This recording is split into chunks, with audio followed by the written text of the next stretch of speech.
Monday morning. Anyone else like Monday morning hitting them really hard this week? Yep. I forgot my keys in my boyfriend's car today, so I was like walking out the door to come to work, and I was like, I'm working from home today. So good. Anyway, welcome. So glad you're here.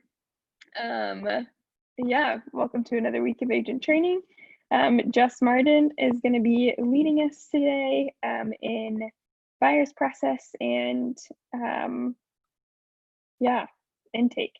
So Jess, without further ado, I'm going to let you take it away. Rosie, not to put you on the spot here, but I'm going to put you on the spot. We have a pretty small group this morning. I'm wondering if you could quickly come up with some kind of table question. Table question! Oh my God, I always have a table question ready to go. Are you kidding me? Okay. I don't know if I've done this one before, but your favorite toy to play with as a child. Okay, so think about it for a second. I think we have a couple of new people on here, so I'm going to preface this. Typically, when we do these trainings in person, we go around the table, and Rosie's really good at having everyone introduce themselves, and she has a table question, which, you know, just kind of lightens the mood, makes training a little more fun. So I figured, why not this morning? I love that, Jess. Yeah, and for you guys without your cameras on, don't feel the need to turn on your camera if you don't want to. Just unmute yourself when I call on you. Okay, so I always go first. Okay, so I'm Rosie. Maybe helpful to say how long you've been at Platt too. I've been at Platt a little over 2.5 years, and my favorite toy to play with as a kid, it was a mix of like baby dolls. I was obsessed with like playing pretend house, or I just loved playing outside. My siblings and I would like we lived like around a lot of trees and stuff, and we would get like really long sticks, and we'd have like lightsaber battles with them. You know, just your classic, really nerdy kids play. So, Silva, I'm calling on you next. Your name, how long you've been at Platt, and your favorite toy as a child. Well, I'm Silva Zhang. I think I've been at Platt 3 weeks, maybe 4 now. And I definitely the nature toys. We had a tulip tree that I would like make little sandwiches, folding the leaves and then using the tulip spike to stick them together. And my sister and I would also get like big kitchen bowls when it was dandelion season, and we'd go and collect all the puff until we had like a mixing bowl full of dandelion fluff. And then once we were all ready, we'd have a big war and throw it all at each other. That's fantastic. Oh my gosh, so good. Okay, Leslie, can you go next? Yeah, sorry, I coached early this morning, so you are not getting a camera shot. That's fair. Everybody. Leslie, I've technically been at Platt, gosh, a year and a half. Yeah, sorry, my math is really bad too. A year and a half because it was January of last year, but I have only been licensed since March. So very new to that front. Favorite toy as a kid, for sure, my Teenage Mutant Ninja Turtle figurines, hands down. Oh, I can already tell you that's going to be the best answer today. That was amazing. Okay, Jenny Bliss. Good morning. Good morning. I have been at Platt for 5+ years. What year is this? 5 years. And I used to like to play Barbies. It's a toss-up between baby dolls and Barbies. But I was would not expecting the Barbies from you. I know. But the Barbies played house. And the reason I like to play Barbie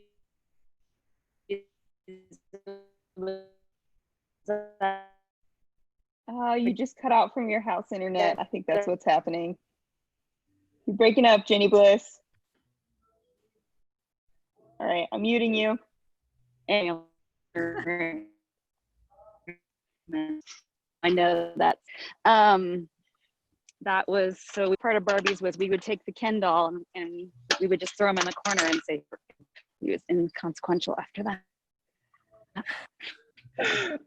Okay, Jenny, we heard about half of that, but I love it.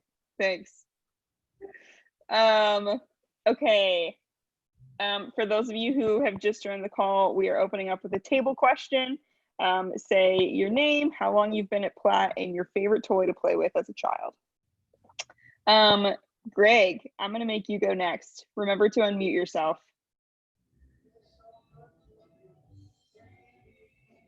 Yeah, there you go. Good morning. My name is Greg, and I've been with Platt for maybe 14 minutes, 15 minutes. Woohoo!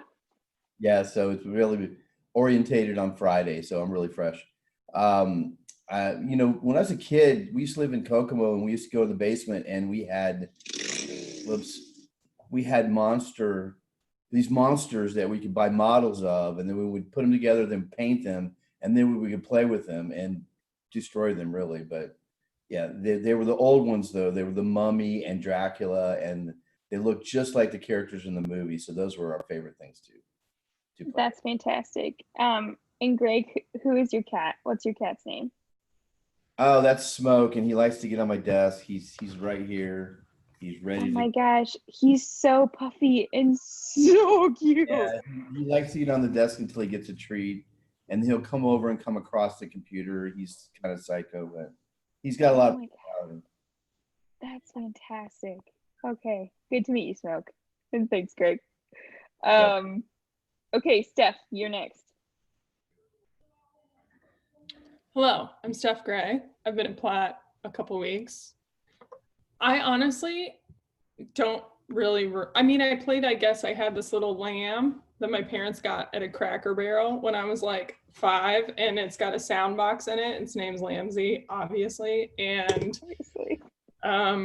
yeah, Lambsy is the only toy I still have. She sits in the closet, wave at her sometimes. She hangs out. So good.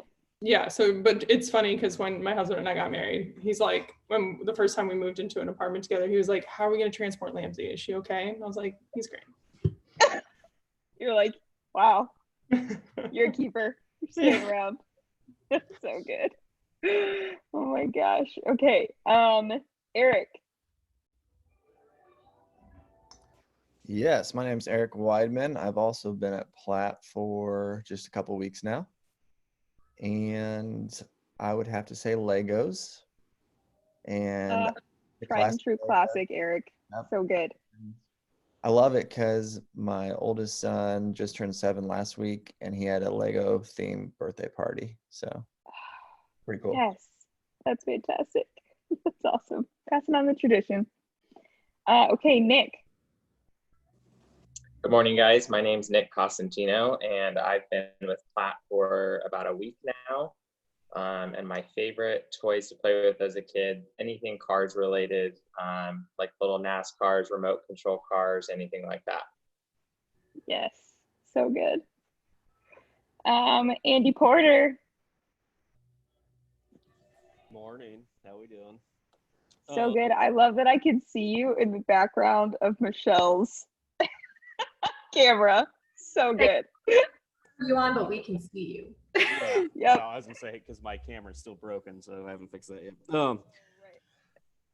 I don't know. I had a lot of toys I played with. I guess like He-Mans and Legos, a lot of Legos. But honestly, like unless it was wintertime, we were outside because Mom was like, "Get the hell out of the house." So lots of rocks and dirt. But the bicycle was probably the most important thing that I had. Totally. Were you like one of the bicycle gang kids that would just like roll around the neighborhood?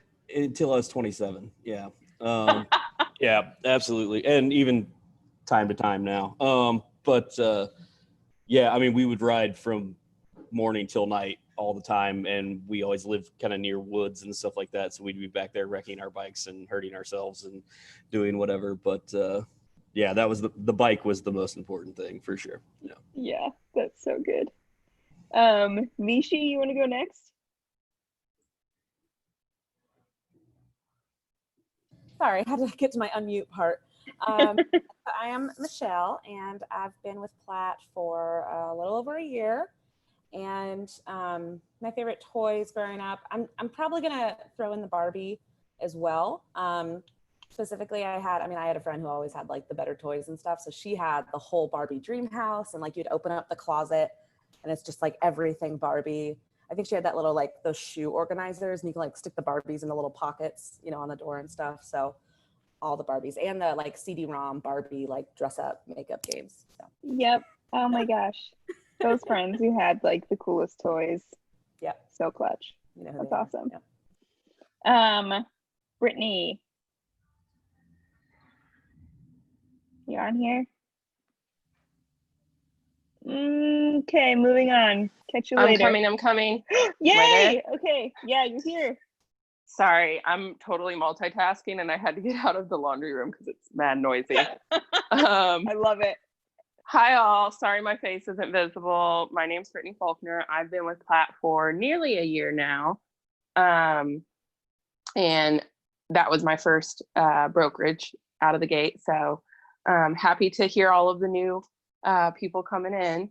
I would have to say I echo a lot of the toys mentioned. Y'all have me like wanting to reorganize my week schedule now and do a little nostalgic throwback. But my favorite was probably like actually getting to play in the kitchen in my house. I learned how to do my own dishes real quick.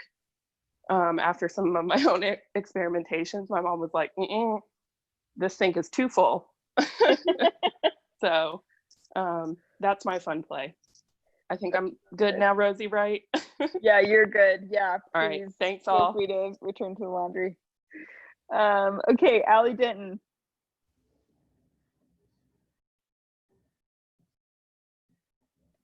Yes, no, so asking.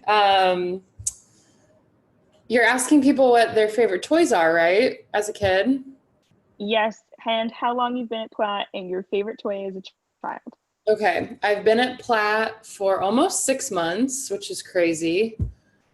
Come by so fast. Time flies during quarantine. I think my favorite toy, the first thing that pops into mind, maybe it's because someone already mentioned bikes, but I used to ride, my best friend's parents had a tandem bike, and we used to ride it around her neighborhood as a kid and thought we were really cool. So that was always the highlight of my week. Wait, like a big tandem, like an adult tandem bike? Yeah. That's so impressive. It was and fun. So cool. I just rode in the back. I let her do all the work, but we had fun. That's how it's done. That's Yeah. awesome. So good. Okay, John Gary. Good morning. I've been at Platt since around the 1st of May during the lockdown, and I guess my favorite toy was when I got a set of golf clubs. I thought I had arrived and learned to play golf, and then I would go to the driving range and actually learn how to hit a ball.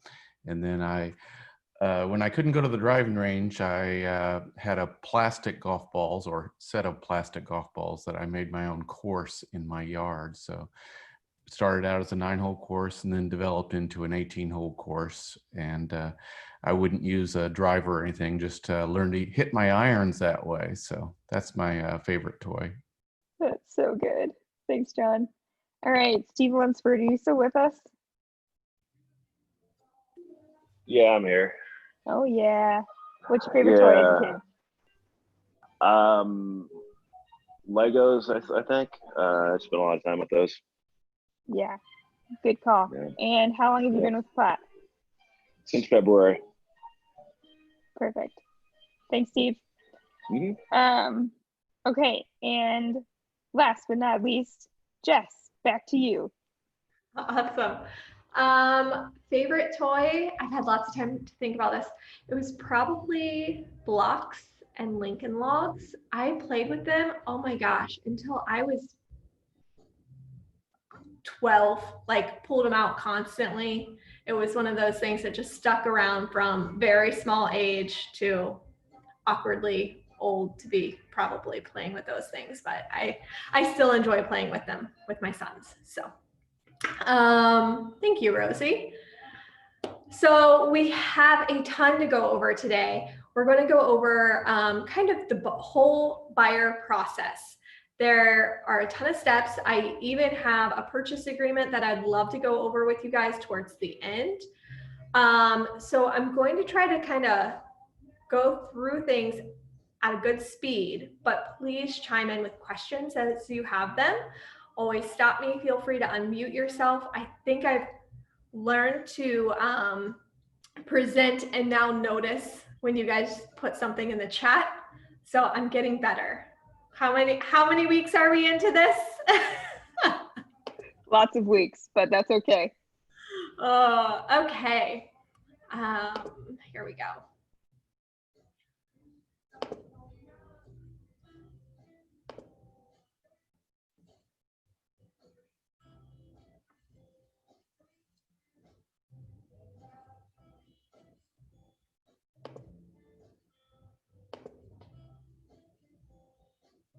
All right, you guys see the PowerPoint? Awesome. All right, so I want to start again with what tools do we have available for you guys when you're working with buyers? Some of my go-to tools, there are tons out there. Every agent is going to have different processes. So as I'm sharing today, this is not the one and only way to work with buyers. There are tons of different things that you can do, but these are kind of the high points and my go-tos. You don't have to use all of these, pick and choose, and please ask questions and chime in if you do something different or have found another tool or process more that is useful for you. Let me know, share with the group. I love having conversations like that. So Canva, again, we have a ton of different tools in Canva for you guys that are already set up as templates. So it's really easy to grab and go.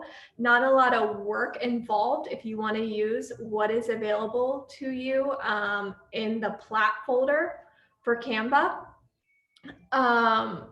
We have buyers folders. So what I mean by buyers folders is you can grab one of the awesome plat folders at the office, and Rosie and Michelle have printed off a lot of the worksheets that are in Canva. So those are really easy just to put together a folder when you're going to meet with a buyer. And then there's also a PowerPoint in there, which I'll go over some of these later in this presentation. I have some of the sheets and the buyer presentation that is in here that we'll go over. Of course, Matrix. Use Matrix as a tool. It's one of our go-to most powerful tools as agents.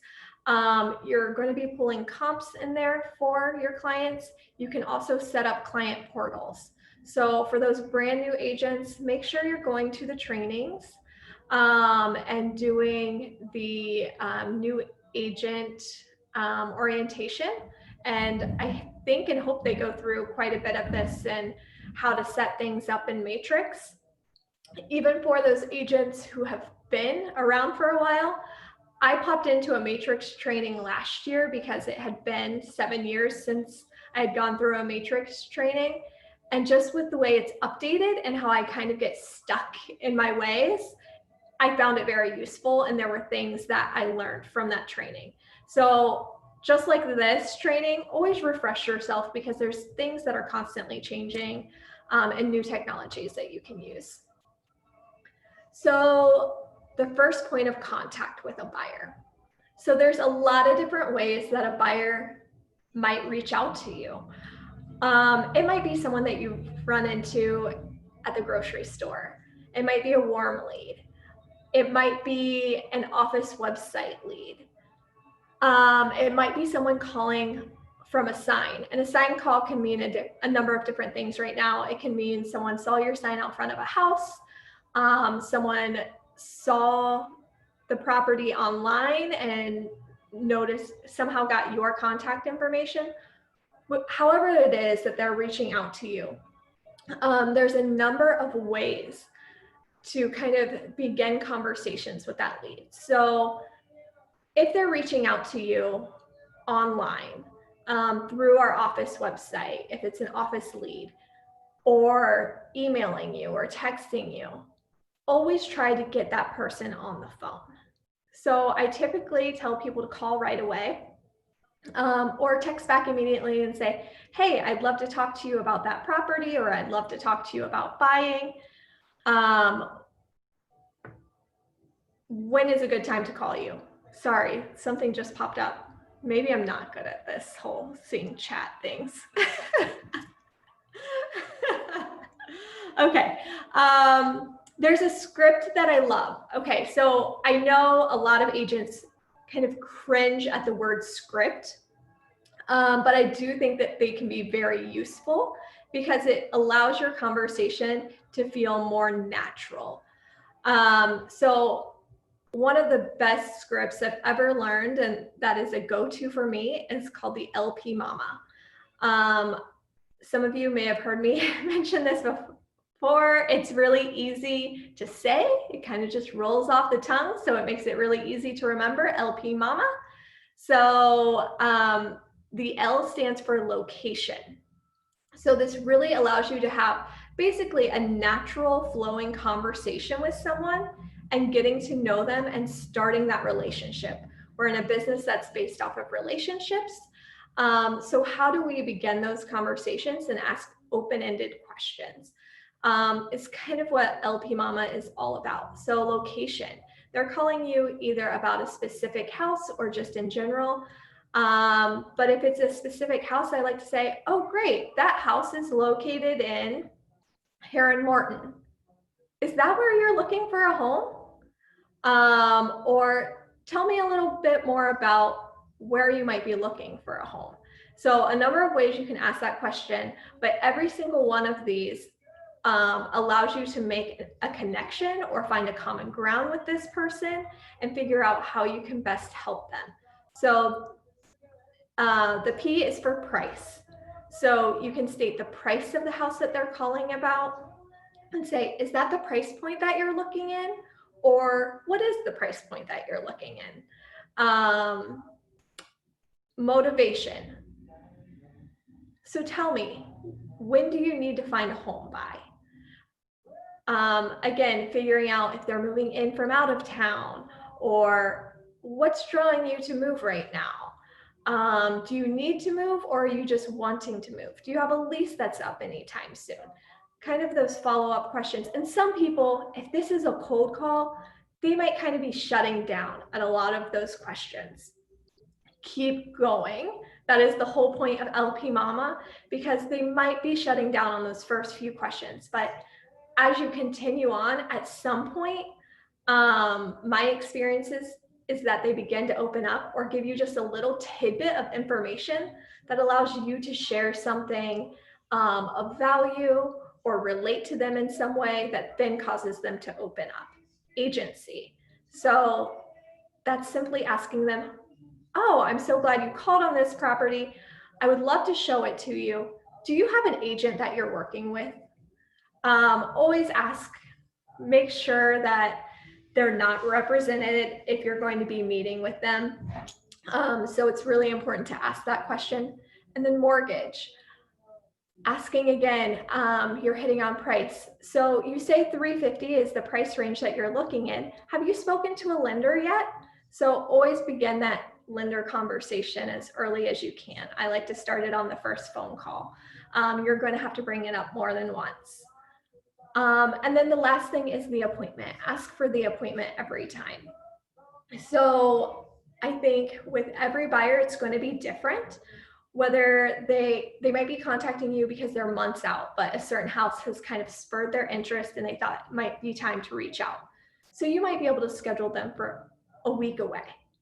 If they're calling about a specific house in this market and they need to move quickly or they think it might be the right house, then you're probably going to structure your buyer intake or buyer consultation a little bit differently. Rather than meeting them at a coffee shop in a week, you might be showing them that one house and also setting up a buyer consultation at the same time.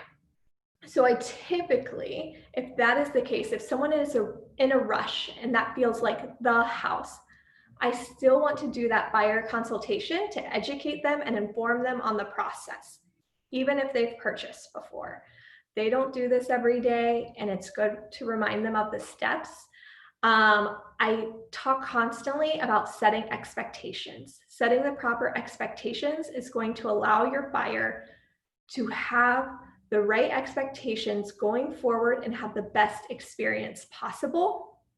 And we want your buyers to have a fantastic experience, because that's how you grow your business, is from referrals from those clients. So setting expectations is like always my number one agenda in almost every conversation that I'm having with a client. So you're getting ready to show them the house. They really want to get into it. Step back and say, great, I want to show you that house. I can be available this evening, but I also want to meet with you and make sure that should this be the house, that we can act quickly and that I have all the information I need to write an offer for you and you know what the next steps are. Would it be okay if we meet at a coffee shop prior to seeing this house or afterwards? Either way, but still allowing to have that appointment is the number one thing you can do to secure that person as a client. So again, always set up the buyer consultation. It's so important. And then you can also determine their goals and timeline on that first call.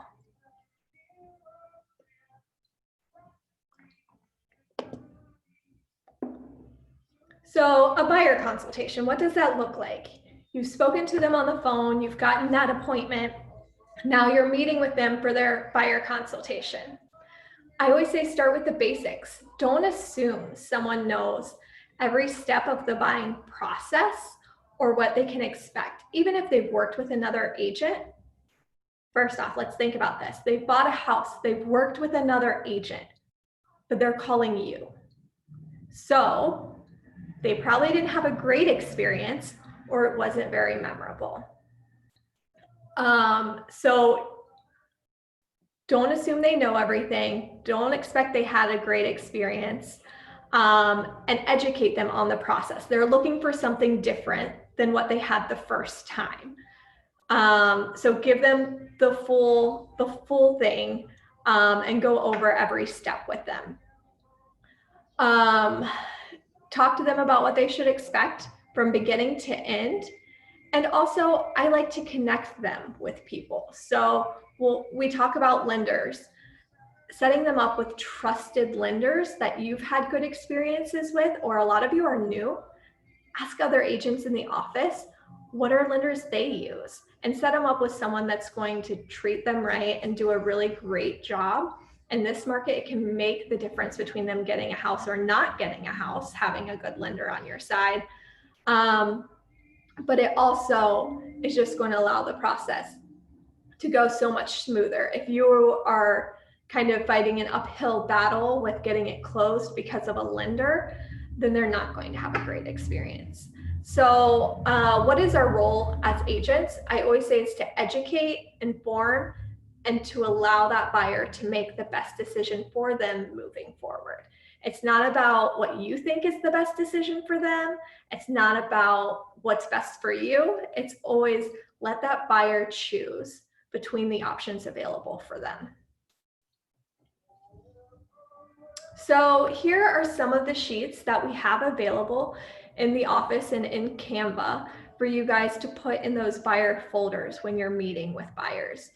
So this is a great one on lenders, and it can help a buyer guide conversations with lenders when they're interviewing them. So like I said, providing lenders that you might recommend or that have been recommended through the office is a great place to start. Always recommend more than one lender and encourage your clients to conduct interviews. So here's some questions that they can ask. We have a great little flow chart here that walks them through the process.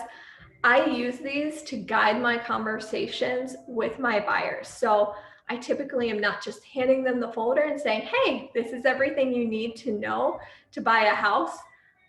I open that folder, we sit down and we have a discussion on the things in there. This flow chart is so helpful And it just helps you as an agent kind of have that guided conversation about each step through the process. You can talk about, we're going to discuss what your needs are. We're going to go over what it is you want in a home. You can talk about inspection. It's so important to set expectations surrounding inspection. There is no perfect house. I always like to tell people houses do not pass or fail inspection. Every house has a long list of things, and we decide what it is that you need in order to purchase that house. We're usually talking big ticket items that affect the habitability of the home. And again, it's just setting those expectations. I can't tell you how many times I've talked to someone who I've just known casually or met somewhere, and they're like, oh yeah, I was under contract for a house, but it failed inspection. And I immediately think like, who was your realtor? Who told you that a house failed in inspection? Because everything in a house can be fixed, right? It's just at what cost and whose expense. So talk them through that. You can talk to them about appraisal and how long does the typical process take. I like to tell people from offer to close, it's typically 30 days, and we can negotiate a little bit longer in this market if need be. So again, setting expectations on what they can expect. Expenses. Such an important sheet, whether you use this one or you have your own, but talk to your buyers regarding expenses and what they can expect. You don't have to estimate their down payment for them. This is an area where it has in here a range. Leave it at that range and then suggest they speak with their lender about what exactly their down payment might be. I am one for never diving into someone's finances.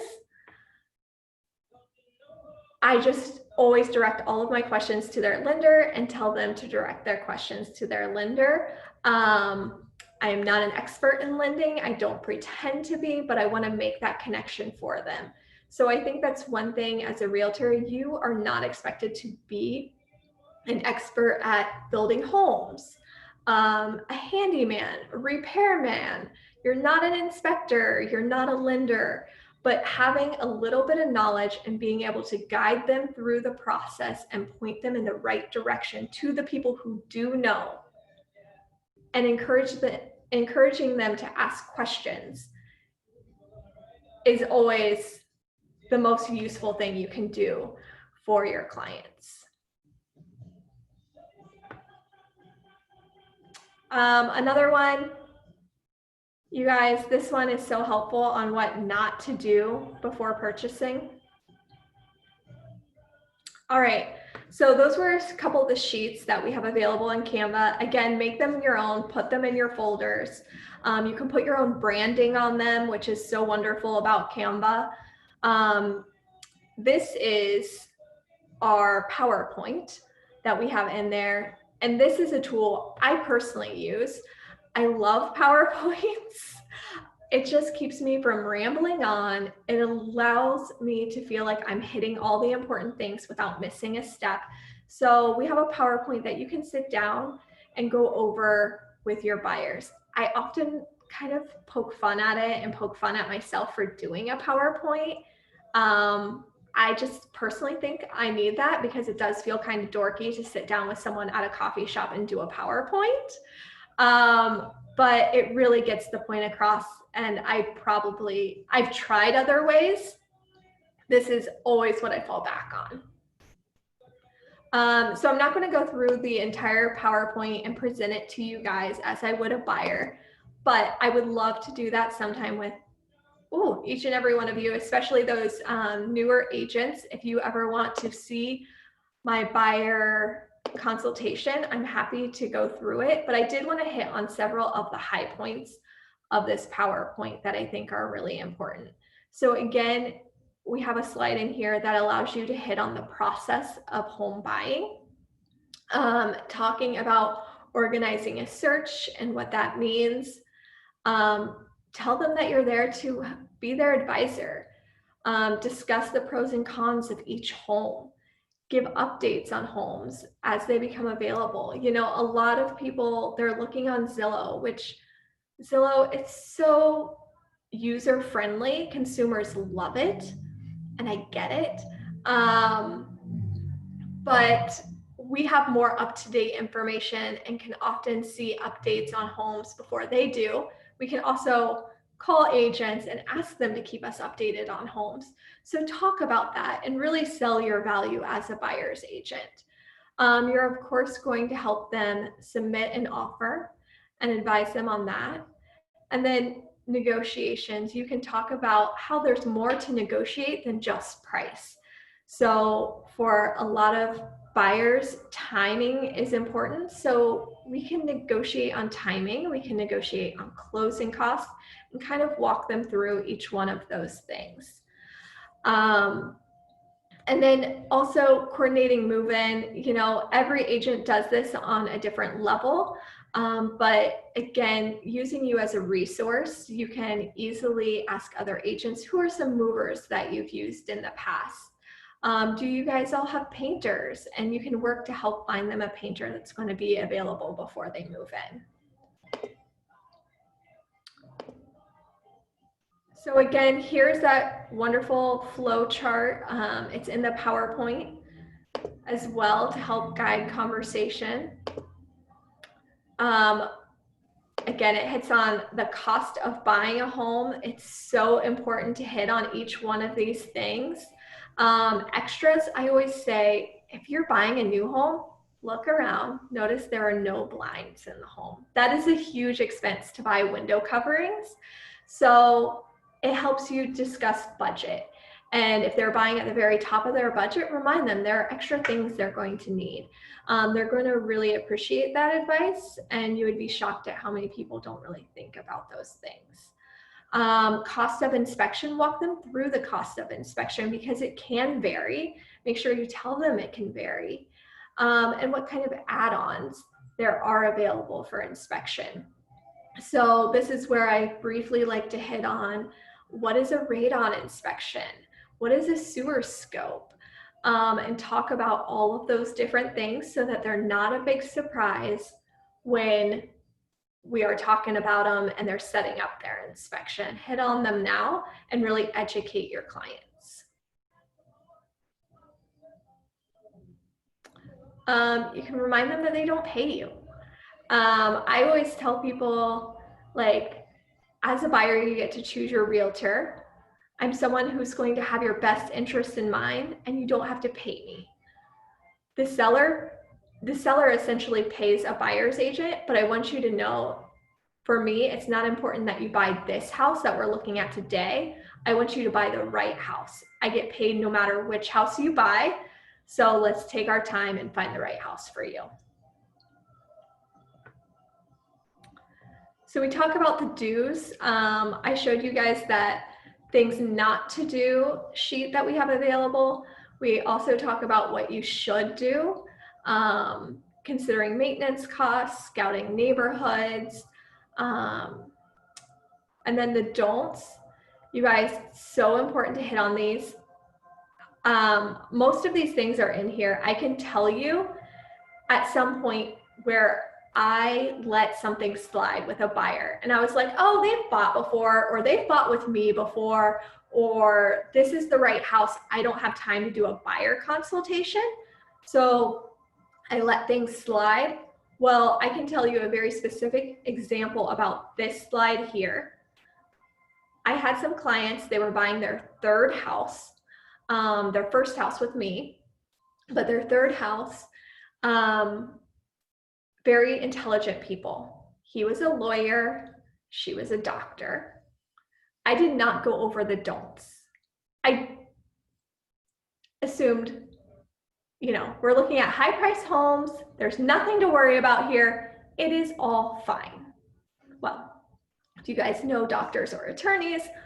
They went to school for a very long time, and most of them have a lot of student loan debt. Well, we show up to inspection and here comes Mr. Buyer in a brand new car. I noticed it. I even said something about it. I didn't think twice about it. 2 days later, I get a call from their lender. Jess, did you know that he bought a new car? I was like, oh yeah, I saw it at inspection. Why? That completely changed their debt to income ratio. Almost sent them over the edge to where they couldn't afford this big, beautiful Geist home. I was mortified. We actually had to move their closing, and I did not go over this with them. Don't buy a vehicle. It's right here.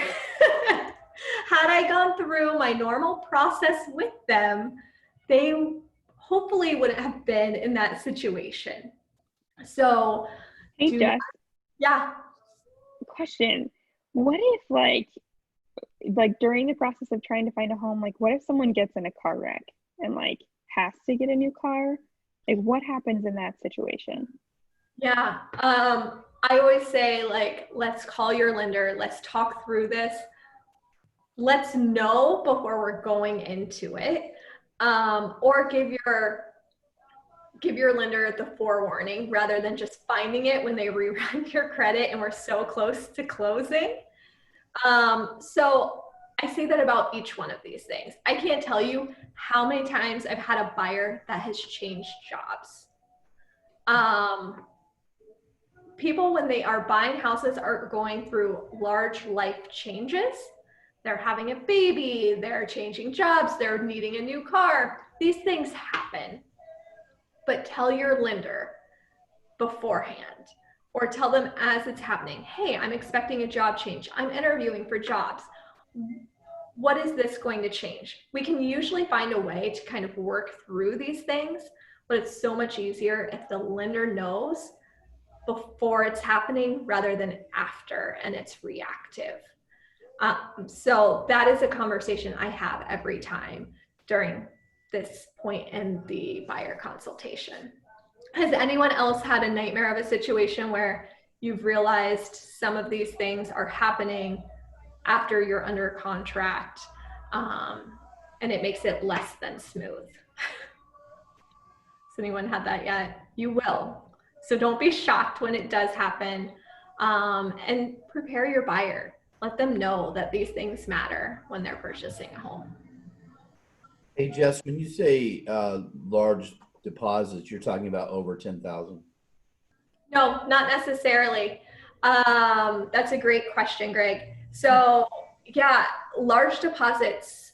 You know, some people are selling furniture. I've had that come up where someone's had a garage sale, they've made $700 and they put that deposit in the bank, and the lender's going, what is this?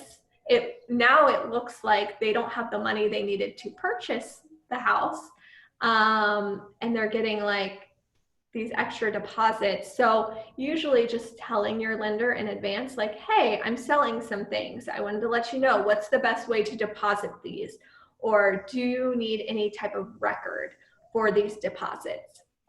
Again, always a workaround, but letting your lender know that it's not a gift, right? Because that's the headache we run into, is if it's a gift from a family member giving you money to purchase a house and you're depositing that money because you need help with a down payment, it looks really bad to a lender, especially right now. I've heard that due to COVID changes, they need like 6 months of gift funds to season in the account. So making them aware that you have these larger deposits, which can be just a few $100s, honestly, and that you're doing those things in advance will allow them to make the right moves going forward. Jess, any of these things, these don'ts, so that's essentially, don't do this from the time you're like found your lender, pre-approved your lender, until closing. So like 90 days or whatever that approval looks like. So if you start this process like 10 months beforehand, you're just telling them like, keep this in mind for when we get like down in the dirt, basically. Yes, absolutely. Yeah, that's great.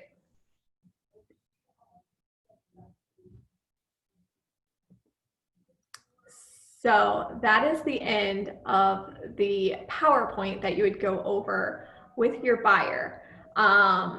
It's very straightforward. You guys, again, you can tailor that presentation to your style and your needs. I think I actually lengthened it. I included some more things. I think I included something specifically like I have an inspection page because I really like to dive into inspection with buyers and tell them what to expect. I mainly work downtown Meridian Kessler. I'm working with 100-year-old homes. So I want to set the expectation that these homes are not perfect, and what that looks like to negotiate on an old home. So I've tailored my presentation in that way.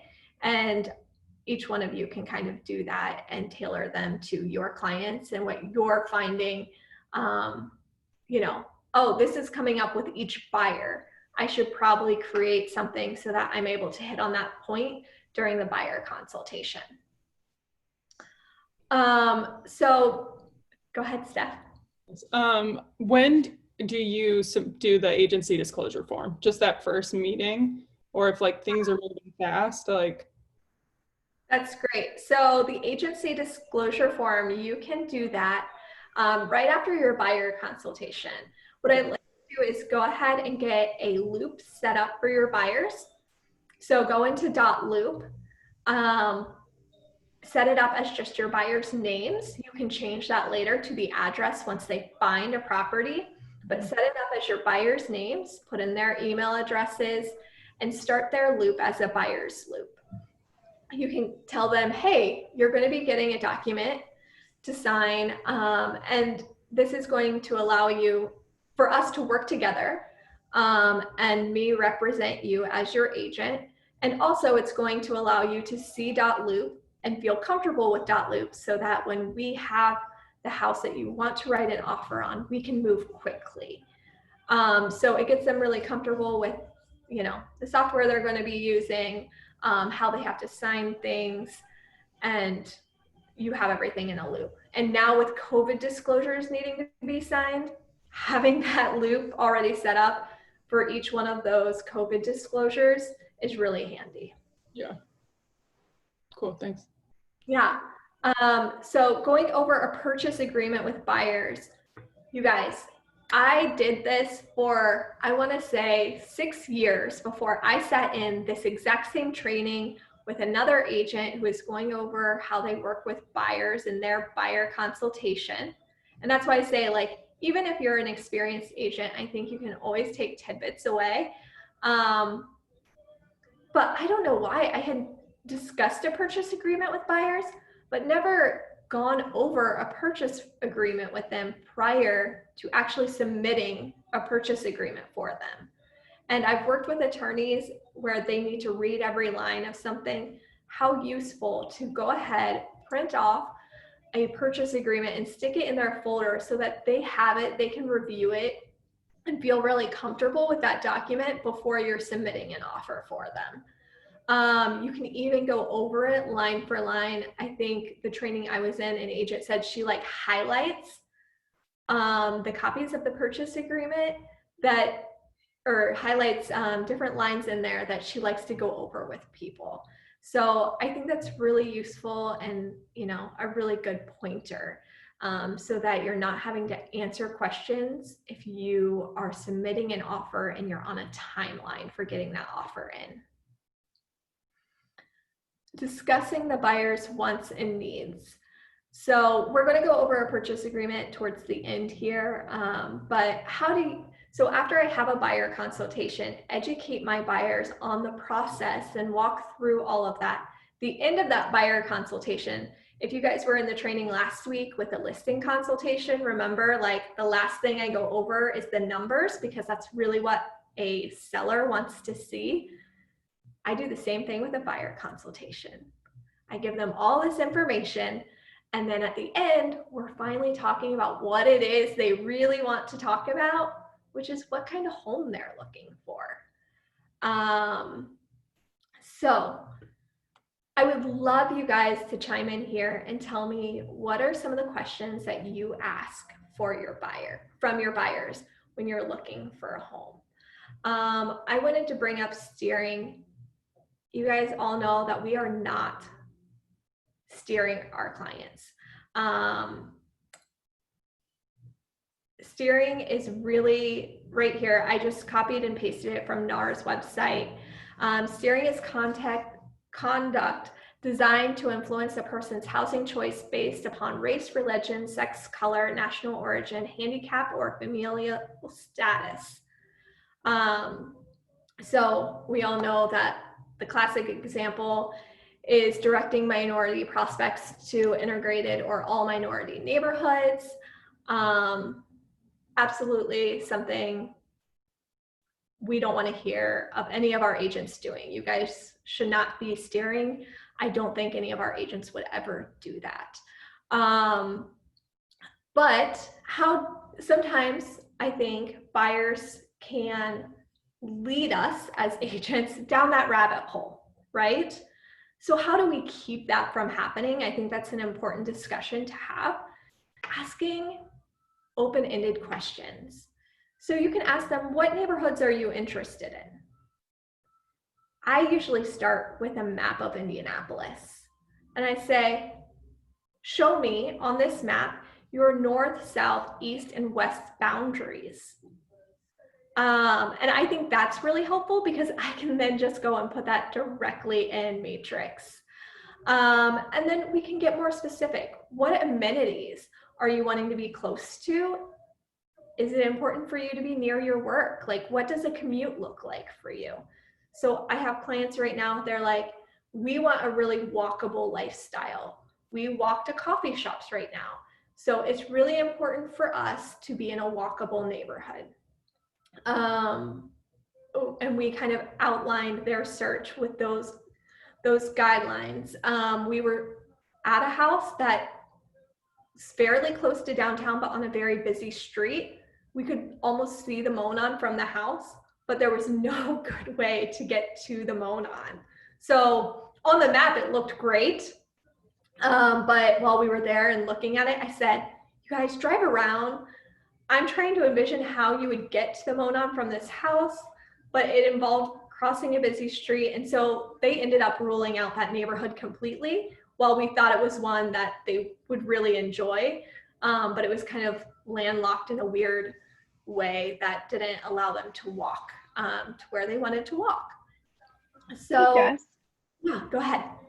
if you are dealing with clients who are like moving in from out of state, so brand new to Indy, don't really know a ton about the neighborhoods or where they want to live,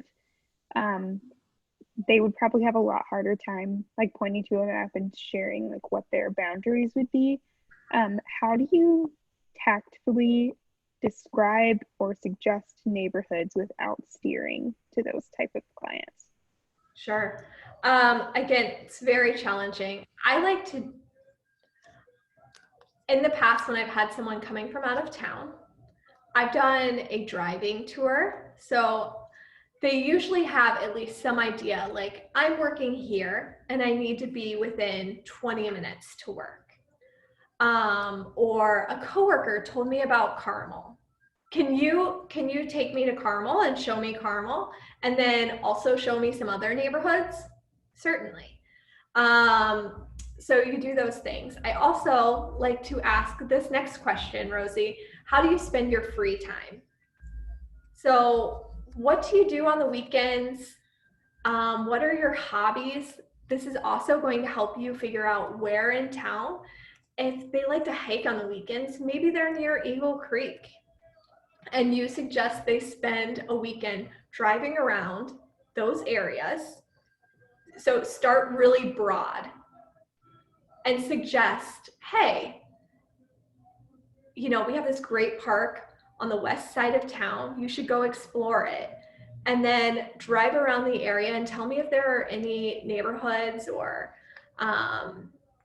I'll send you some homes in that neighborhood and drive around them and those neighborhoods, visit some open houses and tell me what you think. So again, just kind of giving them several things to choose from, I think, or leaving it really broad and exploring with them as homes come up for sale. And then saying, okay, they didn't love that neighborhood because of X, Y, or Z. And so now we're going to remove that from your search. I think that's a really good way to do it. Also, another question, ask them about their favorite home. Where's the favorite place? Where's your favorite place that you have ever lived? Was it an apartment? Was it a house? And why did you love it? Like, tell me about that space. And that can usually help figure out exactly what it is they're looking for in a home. They'll say, oh my gosh, I love this apartment. I had these huge windows that went floor to ceiling. And like the squishiest carpet ever. You're like, okay, well, cool. They want a bright house. Or they'll talk about like the character of a home, or maybe they'll be like, I love this home because of the neighborhood, and I was near a grocery store. I could walk to the grocery store, and that's going to help you like figure out what it is they need. If someone says they want a large yard, what is large yard? It can mean completely different things to you and them. So don't assume like your preference is theirs. I think I come from a background in design, so I have a really easy time separating what it is that I prefer and what someone else prefers. Just because I think something is unique and lovely and a place I would live, that does not mean they would live there. I was talking to a neighbor last night, and we were talking about how big his yard is. And then we both caught ourselves and we started laughing. His grass space is the size of the room I'm sitting in. Like, that is not a big yard, but to someone who lives downtown, like that is a lot of grass. So it can mean, the same thing can mean completely different things to you and another person. So just always be aware of that and ask lots of follow-up questions. A big yard for you, what does that look like? Are you wanting a big yard because you need room to garden, or you have a huge dog, or you have 5 kids, or is a big yard important because you want a fire pit? Like, these can mean different things to everyone. So just ask lots of questions. Any questions for you guys regarding that? All right, we are getting really close to 10 here. I do have one question, Jess. Yeah, sure, Greg.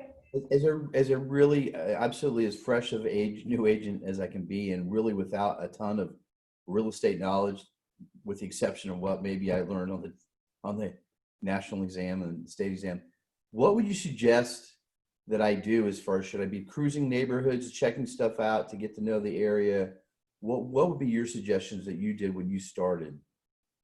Yeah, that's a great idea. So to drive neighborhoods, if you don't know Indy well already, I would suggest going ahead and doing some previews yourself. So whether or not you have a buyer that's looking, you can get out and start looking at houses. And as you're looking at those, look around the neighborhood. Talk to neighbors that are outside and ask them like, hey, what's your favorite thing about this neighborhood? Talk to some of our agents. We have agents that represent almost every neighborhood in Indy, and they can tell you what they love about their neighborhood. So yeah, just spend time in Indy neighborhoods, finding the little pockets, because I think what's unique about Indy is within a little neighborhood, there's often an area of like commercial or retail that you had no idea was there unless you went into the neighborhood and kind of drove around. So you don't even know the amenities that are available in each neighborhood unless you get eyes on it and kind of explore yourself. Take walks. Don't just drive, take walks too.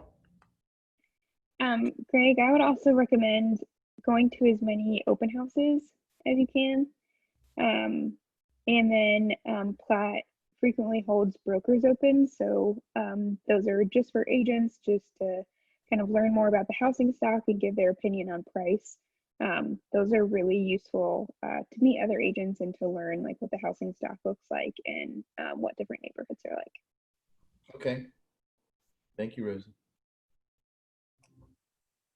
All right, so you've done all of this. You've set up your portal for your client. They've found a home that they like. You've taken them to several showings.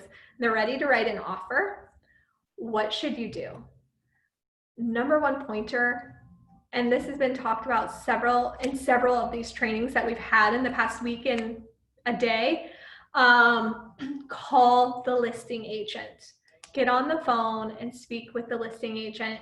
As a listing agent, there's nothing worse than getting an offer and you've never spoken to that other agent. And yeah, that could be a listing agent problem, but also if there are multiple offers, you will stand out against those other agents if they've had a conversation, they know your client's story, and know that you're going to be easy to work with. So call the listing agent and ask several questions. It can limit a counter, which could make the difference between getting the house and not getting the house. So I like to ask, what should I know about this house? It's just an open-ended question, allows them to share anything that maybe isn't on the listing.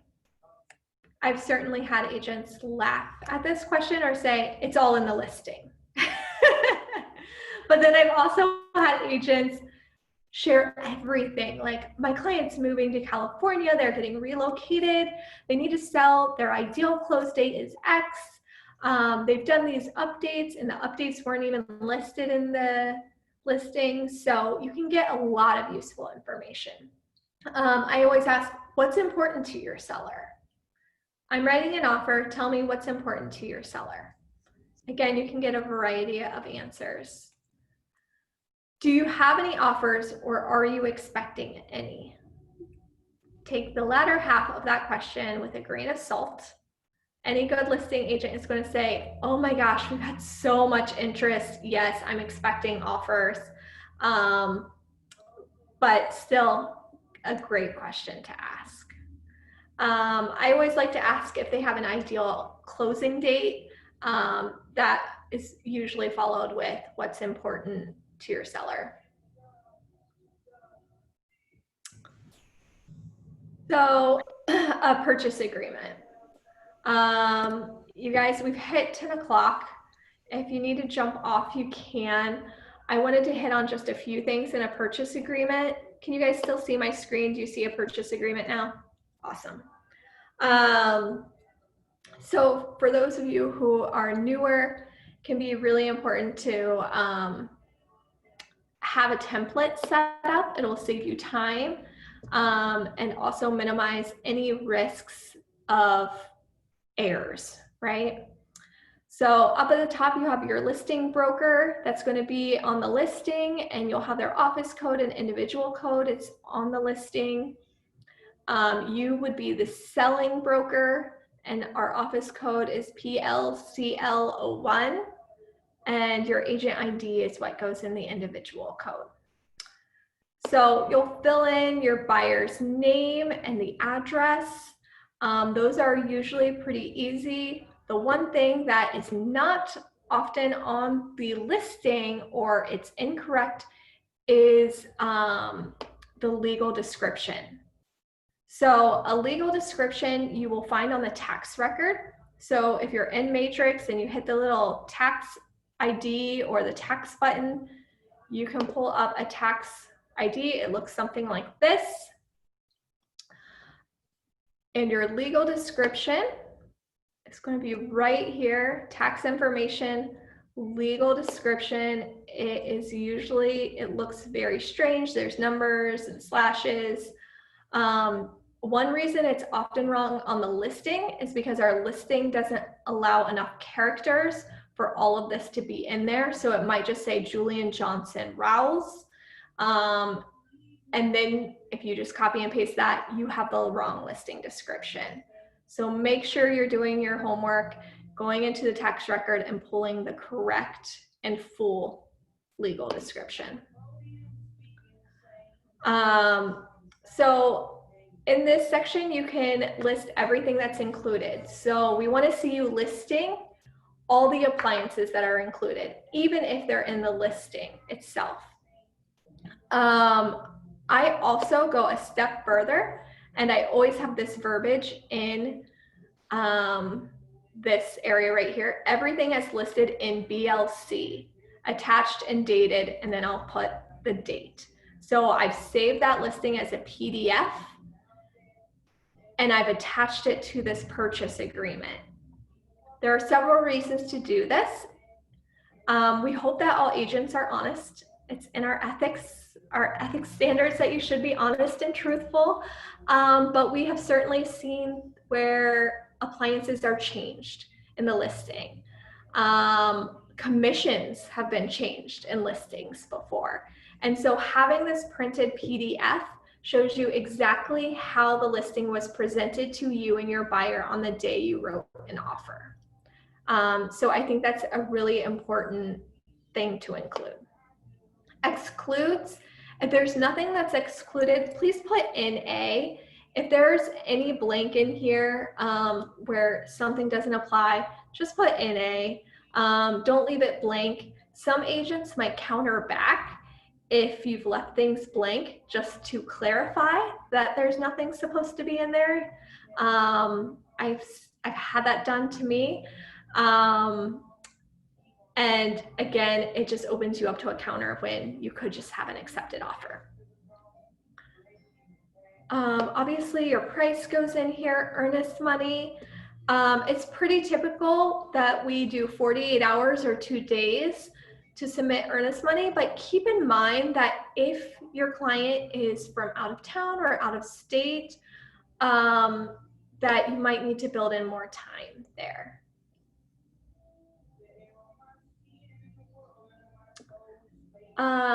Financing, so time to submit their application. So this is, I always remind buyers, like, hopefully you've done your homework, interviewed lenders, and you know who you're going to use.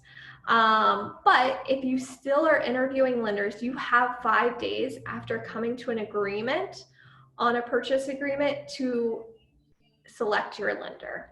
So if your lender changes from the pre-approval that we've submitted, I just need to know so that we can notify everyone. This would be the number of days you're giving yourself to close. So I have 30 typed into my template. Obviously that would change if we're negotiating something a little bit more. I say the closing date, I always have the date in here. Obviously it allows you to change that, but then I have 3 days after lender final approval. I have had agents counter this out. Again, there's no necessarily right or wrong day.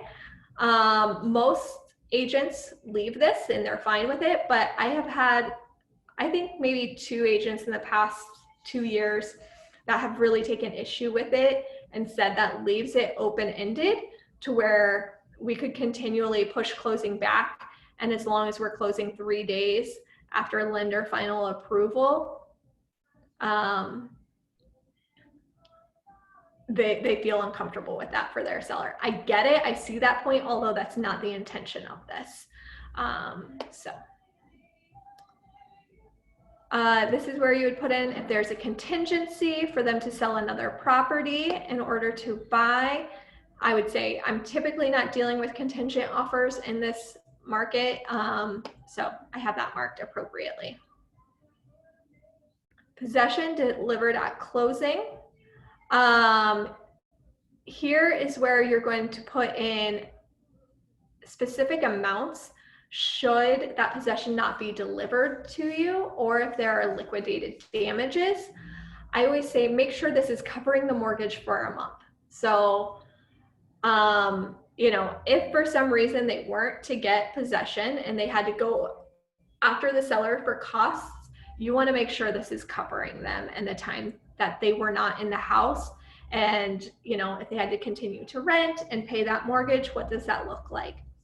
So as the price of a home goes up, I'm typically changing these out to higher amounts, but 150 is probably my standard for an average house that's selling at like 200,000-300,000.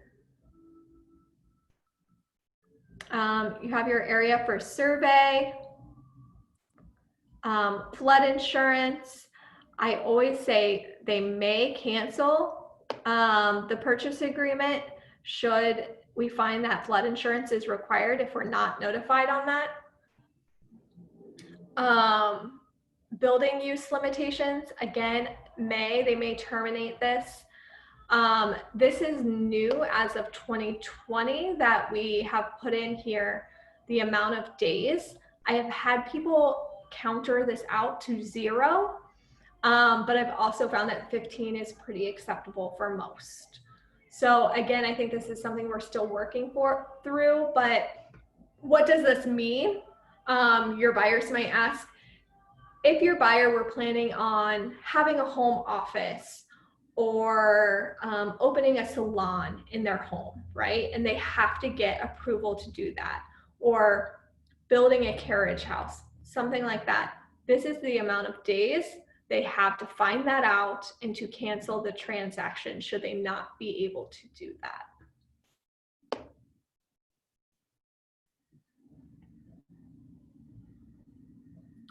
Inspections. So typically we see buyers reserving the right for inspections. If you're doing as is, you'll have the as is addendum attached. Inspection period, 14 I think is pretty typical. Anywhere from 10 to 14 is what I typically see. I go ahead and say any as desired in this blank under scope of inspection. So I think the majority of inspections are listed out here, but just in case something isn't listed in there, we're putting any as desired. So I don't think sewers, well, and septic is in here, but sewers isn't included. So again, that kind of covers you for a sewer scope. Additional inspection. So if you needed additional time, if that 14 days was not enough, I put in 5 additional days would be allowed. I think if you guys are following our Facebook page, you may have saw a post on this last week. You are required to put that in writing if you're exercising the need for those additional days. A home warranty. If they're asking for a home warranty, make sure to fill this in. If they're not, still fill it in and select will not.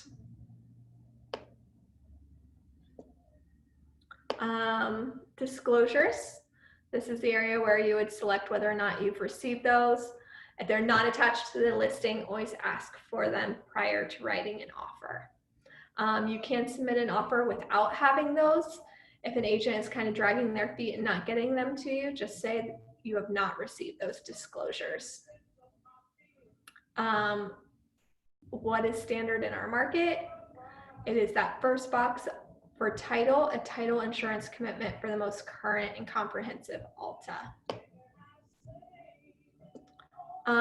Again, in our market, it's pretty standard for the owner's title insurance premium to be paid for by the seller and the lender's title insurance premium to be paid for by the buyer. Those can be negotiated though. And in this market, you know, I'm hearing of people being competitive by offering to pay for these things.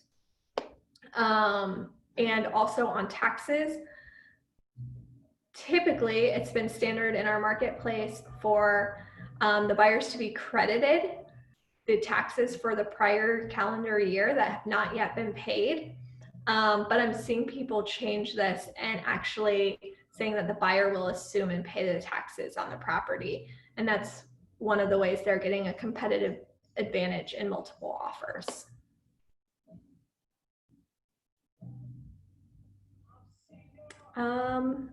Make sure you're filling this homeowners association area in. Even if you don't think there's a homeowners association, I always fill that in just to cover your buyer in case it does come up. So they have to deliver those covenants and restrictions within 5 days. Your buyer has 5 days to review those. and then 5 days for approval. And that is pretty much the bulk of it. If your client does have a license, make sure you fill it in. Further conditions can vary. If you have further conditions, always feel free to give me a call if you're questioning things. Your first purchase agreement, I'm always happy to go over it with you guys in detail. Even after that, happy to go over them and answer questions and review them. And then make sure you give a reasonable timeline for response. When I started in the business, it was 24 hours, always 24 hours. If you gave less than that, you were kind of being a jerk. Now I'm seeing people give like 6 hours. I mean, give them enough time to decide.